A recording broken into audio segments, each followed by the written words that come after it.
భయపెడుతున్న Iran, ఇజ్రాయిల్పై బాంబుల మోత. ఇజ్రాయిల్పై Iran దాడుల నేపథ్యంలో ప్రపంచవ్యాప్తంగా ఆందోళన నెలకొంది. ఇజ్రాయిల్పై దాడుల నేపథ్యంలో భారత్ ఆందోళన వ్యక్తం చేసింది. పశ్చిమాసియాలో యుద్ధం కారణంగా శాంతి భద్రతలకు ముప్పు వాటిల్లడంపై ఆందోళన వ్యక్తం పరిచింది.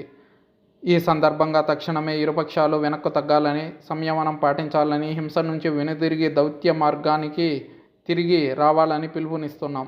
మేము పశ్చిమాసియాలో పరిస్థితులను నిశ్చితంగా పరిశీలిస్తున్నాం. ఆయా దేశాల్లో ఉన్న భారతీయులతో మా రాయబార కార్యాలయాలు టచ్లో ఉన్నాయి.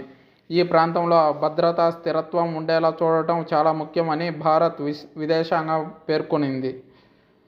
ఇజ్రాయిల్పై ఇరాన్ దాడి నేపథ్యంలో యూకే అప్రమత్తమైంది. దాడులను నిరోధించడానికి ఎయిర్ ఫోర్స్ జెట్లు, ఎయిర్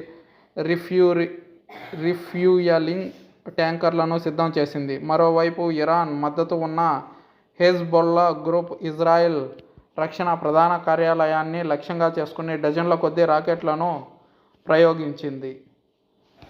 అయితే ఇజ్రాయెల్ మాత్రం దీన్ని తిప్పికొడుతుంది తనకున్న యుద్ధ టెక్నాలజీని వినియోగించుకుని.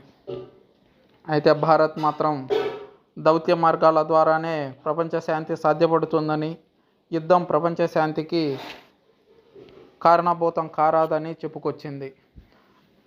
అయితే భారతీయులు ఇరాన్, ఇజ్రాయిల్ లాంటి దేశాలకు వెళ్లడం తక్షణమే నిలిపివేయాలని, ఆ దేశాలకు సంబంధించిన ఫ్లైట్స్ను కూడా క్యాన్సిల్ చేస్తూ ఉత్తర్వులు జారీ చేసింది భారత ప్రభుత్వం.